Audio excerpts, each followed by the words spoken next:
Hello, নমস্কার সবাইকে। তো একটা ছোট ভিডিও নিয়ে আসলাম, ভাবলাম অনেকেই অনেক রকম কথাবার্তা বলতেছে, তো সেই হিসাবে একটা ছোট্ট আর কি কথা নিয়ে আসলাম। তো জানো সবাই যে ডব্লিউ যেই রেজাল্ট তো কিছুদিন আগেই বেরিয়েছে, এবং সেই হিসাবে ডব্লিউবিইউটি আর বাকি সমস্ত কলেজে অ্যাডমিশনের প্রক্রিয়া সবকিছু শুরু হয়ে গেছে।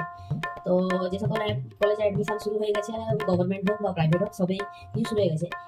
এইবার সকল মোরগ মুরগি, নিব্বা নিব্বি, ছাবড়া ছাবড়ি, যত রাজ্যের পোকামাকড় কীড়া আছে সবাই যাবে, ঠিক আছে? গিয়ে সেখানে উই চিংড়ার মতো লাফাবে, নাহলে ওই যে সেই কড়াইতে কই মাছ ছেড়ে দিলে মোটা কই মাছের তিরিং তিরিং করে লাফায়নি, সেরকম করে লাফাবে। তো সেই উদ্দেশ্যেই একটা ছোট ভিডিও, যেহেতু অনেকেই তো অনেক কিছু জিজ্ঞেস করে, সেই একটা অ্যাডভাইস, এবারে ফ্রি অ্যাডভাইস ভেবে হয়তো ভেবে জানাবে ব্যাপারটা এরকম আর কি। चल चल चल चल चल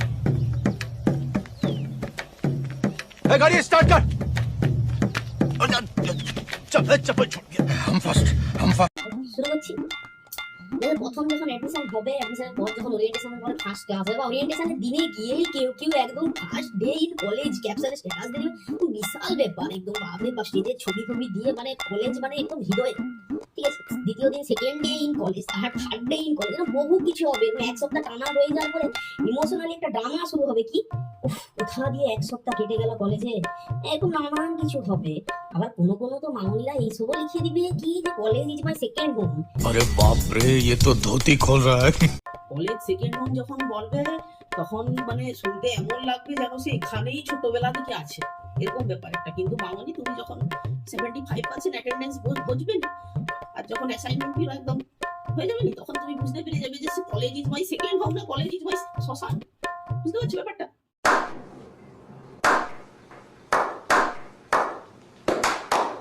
মেকানিক্যালের গ্লাভস পরে, চোখে চশমা পরে যখন ওয়েল্ডিং করবে, মেশিন করবে, সেসবগুলো আমার স্ট্যাটাস দিবে। ভাবে বা আমরা ওয়েল্ডিং করতে তাহলে তুই যতই ওয়েল্ডিং কর, 2 লাখ টাকার ওয়েল্ডিং, তোকে শুধু সাজিয়েই রাখবে। বাকি যখন কলেজে ওইসব ওয়েল্ডিং সব হবে নি, তখন তোকে কিচ্ছু হাত দিতে দিবে, কারণ হাত দিলেই তুমি পুড়ে ফেলবে, নাহলে আর welding gas welding machine burst হয়ে যাবে তোমার হাতের সহযোগে, ঠিক আছে?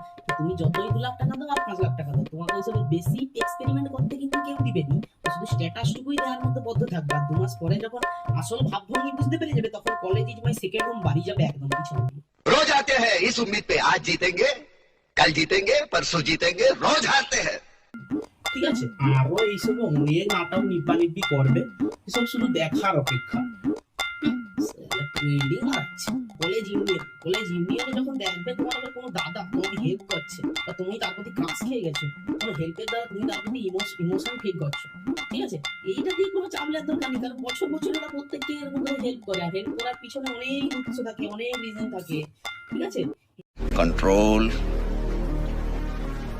कंट्रोल হেল্প করবে, তুমি ইমোশনালি তার প্রতি ক্রাশও খেয়ে যাবে, ভাববে কি সাপোর্টিভ সিনিয়র দাদা, আমাদের দাদা জামাই নেই কোনো কাদা, অনেক কিছু মনে হবে। কিন্তু এরা বছর বছর এরকম করে প্রত্যেকটা করে একটা করে মুরগি তুলে, আর যখন ওদের ইউনিয়নে তুমি ঢুকে পড়বে, পার্সোনাল লাইফ পুরো কিন্তু পিছনে ঢুকে যাবে, তখন কিন্তু আরো মজা আসবে। ব্যাপারটা বুঝতে পারছো? আর ছেলেদের উদ্দেশ্যে একটা কথা বলতেছি, ছেলেরা যখন কোনো লাইন মারতে যাবে, তার গোটা ব্যাকগ্রাউন্ড চেক করে নেবে যে কোথায় সে ঢুকে আছে কি পেরিয়ে আছে। কারণ সবসময় মুরগি তো শিয়ালের শিকার হয়নি, মাঝে মধ্যে বাঘেরও শিকার হয়। বুঝতে পারছো ব্যাপারটা? प्यारी समझ गई। অবশ্য সাবলি পাওয়ার ভয় যদি থাকে তোমার, তুমি কলেজ ইউনিয়নে যোগদান করতে পারো, ঠিক আছে? আর ইউনিয়নের সাপোর্ট না থাকলে তো পরবর্তী ক্ষেত্রে যাদবপুর বা জেইউ সিইউ অথবা তোমার আজিকরের মতো কেস হয়ে যেতে পারে। অবশ্য আমি এরকম সত্যি কথা বলতেছি, মানে এমনটা নয় হয়তো কালকে আমারও লাশ পড়ে যেতে পারে। কিছু কিছু জেনেও তো এরকম বলতে হয় মাঝে মধ্যে, কারণ ওয়েস্ট বেঙ্গলের অবস্থাটাই এরকম আর কি। একটু আধটু না বললে তো আমার হবে। अरे बाप रे, ये तो धोती खोल रहा है।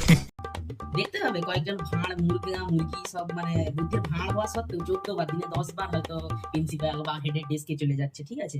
এটার মানে কিন্তু অনেক কিছু হতে পারে, ঠিক আছে? আমি সব দিকে যাচ্ছি না, প্রয়োজনে কেউ যেতেই পারে, কিন্তু 100 বার যাওয়া মানে ভেবে নিবে সেখানে পিছন চাটাচাটির ব্যাপার একটা আছে, ঠিক আছে? তবে বেশি সে যাচ্ছে বলে তোমাকেও যে যেতে হবে এমনটা কোনো মানে নেই, কিন্তু কারণ পার্সোনাল লাইফে একবার কিন্তু বাঁশ ঢুকে গেলে সে বাঁশ কিন্তু জীবন সর্বনাশ করে দিবে। বুঝতে পারছো ব্যাপারটা? অবশ্য সাপ্লি পাওয়ার যদি একটা ভয় থাকে, তুমি সেখানে যেতে পারো, কারণ যদি কোনো রকমের পিছন চেটে কোশ্চেন পেপার পাওয়া যায়, তাহলে তো ব্যাপারটা খুবই সলিড হয়ে যায় না? তো তবে এইসব বিষয়ের জন্য একটা ট্রেনিং নিতে হয়, কারণ পেছন চাটাটাও তো একটা আর্টের জন্য ট্রেনিং নিতে হয়। সেটার জন্য তো আমার কমেন্ট বক্স খোলা আছে, তোমরা আমার সঙ্গে যোগাযোগ করতে পারো। আমি একজনের সঙ্গে পার্সোনালি তোমাদেরকে গাইড করে দেবো। তবে এমনটা হওয়ার দরকার নেই যে আমি পারো পিছন চাটি, কারণ প্রত্যেকটা ক্লাসেই তো থাকে একজন এরকম পিছন চাটায় পিএইচডি করে, তার সঙ্গে আমি সেই নমুনার সঙ্গে আমি কন্ট্যাক্ট করিয়ে দিব। তাহলে তোমরা কি বলতো সেখানে গিয়ে তোমরা একটা পিছন চাটা একটা ভালো ট্রেনিং নিতে পারবে, যেখানে তোমাদের ফিউচার অনেক টাকা উন্নতি হবে, ঠিক আছে। আর পিছন চাটলে তোমরা তো জানো অনেক রকম সুবিধাও পাওয়া যায়, বাট স্টিল পিছন চাটাটা সেরকমই ভাবে সবকিছু যেন একটা অকাটে থাকে, কারণ সম্মান কিন্তু ঢুকে যাবে পিছন চাটাচাটি করতে। खत्म bye bye tata goodbye गया। বুঝতে কারণ সবকিছু তো সব জায়গায় সমান হয়নি। তো এই বিষয়টা কিন্তু নীতি বা প্রবাদ বাক্য আমাদের খুব কাজ করে, যেটা হচ্ছে যে পিছন চাটো আর সফলতার ব্যাগ ভর্তি করে বাড়ি নিয়ে যাও, কারণ যখনই তুমি পিছন চাটবে ততই তোমার সফল হওয়ার প্রবাবিলিটি আরো বাড়তে থাকবে। সো চাটিং পিছন and then you will be success, ঠিক আছে, ব্যাপারটা বোঝা গেল। তো এই বিষয়ে আমি যেটা বললাম তোমাদেরকে, যে ট্রেনিং কিন্তু আমরা প্রোভাইড করে থাকি, সেটা আমি নয়, আমার কিছু নমুনা আছে, আমি নমুনার দ্বারা তোমাদের ভুল করেও ভাববে যে ওইসব দিকে আমি আছি, আমি ওইসব দিকে কিন্তু একদমই না, আমি সব পছন্দই করি না, সেজন্যই তো তোমাদের দিকে সাবধান করে দিচ্ছি, ঠিক আছে। যতটুকু দরকার ততটুকুই করো, এটাই তোমাদের জন্য ভালো হবে। তো যেটা বললাম তোমাদের ওই যে পেছন যেটা ওদের একটা আর্ট, পার্সোনাল অভিজ্ঞতা থেকে কারণ দেখেছি, তো সেই হিসাবে বলেছি যে ওটা আর্ট, একটা আর্টের জন্য ওটা আগে বিটেক করো বা যে কোনো ব্যাচেলার ডিগ্রি করো, তাহলে পিএইচডি করে আসতে হবে, যেটা আমাদের একটা নমুনা পড়া আছে। अबे पढ़ाई लिखाई में ध्यान लगाओ, आईएएस बनो और देश को संभालो, लेकिन नहीं तुम्हारी गाड़ में चनूने काट रहा है। তো সেই সূত্রে আমি বলছি এটা প্রমোশনের মতো হয়ে যাচ্ছে ব্যাপারটা। হ্যাঁ, প্রমোশন তুমি ধরতে পারো, তো সেই নমুনার সঙ্গে আমি কন্ট্যাক্ট করিয়ে দেবো যদি তোমরা এরকম কিছু চাও। তবে কোনোটাই প্রয়োজনের আওতা বা মানে কি বলবো লিমিটটা যেন পেরিয়ে যায়, তখন কিন্তু আরো সমস্যা হতে পারে, কারণ সব জায়গায় তো সিরিয়াসনেস জিনিসটাই থাকে, কোথাও কোথাও ব্রেক করে যায়, কিন্তু প্রায় জায়গাতেই থাকে, সেটা ব্রেক করে গেলে পরবর্তী ক্ষেত্রে প্রবলেম আছে। আর ভাই র্যাগিং বলে যে জিনিসটা হয়, হ্যাঁ, এটা সব কলেজে দেখবে যে একটা অ্যান্টি র্যাগিং বলে লেখা থাকে, আমাদের ক্যাম্পাস অ্যান্টি র্যাগিং অনেক কিছু লেখা থাকে, কিন্তু ভারতের তো বাস্তবে ওটা হয় না সব ক্যাম্পাসে, কিন্তু ওয়েস্ট বেঙ্গল থেকে ইন্ডিয়া যেখানে কিছু দেখতে পারো র্যাগিংটা হয়। তবে আমার পার্সোনাল লাইফে এখনো র্যাগিং জিনিসটা আসেনি, বলা যায় এই ভিডিওটা দেখার পরে হয়তো চলে আসতে পারে, অনেকেই ঝাঁপিয়ে পড়বে, তো সব কিছুর জন্য প্রস্তুত নিজেকে থাকতে হয়। कौन है ये लोग, कहाँ से आते हैं ये? তো আপাতত এসব নিয়ে আমি কিছু আদার্স কিছু বলতে যাচ্ছি না, ঠিক আছে। ভালো করে সবাই পড়াশোনা করো, ডব্লিউবি, ইউটি বা হেলথ সায়েন্স যে কোনো বা এর থ্রুতে যখন কলেজে অ্যাডমিশন নিচ্ছে, সবাইকে আগাম শুভেচ্ছা, আগাম স্বাগতম। কলেজ লাইফটা এনজয় করো, ভালো করে পড়াশোনা করো প্রত্যেকে। আর অসুবিধা হলে নিজেদের প্রফেসর টিচারদের কাছে যাও, ওনারা যথেষ্টই সবাইকে হেল্প করে থাকেন, ঠিক আছে। Thanks to all. আর আমার প্রত্যেকটা টিচার্স প্রফেসরদেরকে অবশ্যই happy teachers day in advance, ঠিক আছে। ধন্যবাদ, থ্যাংক ইউ।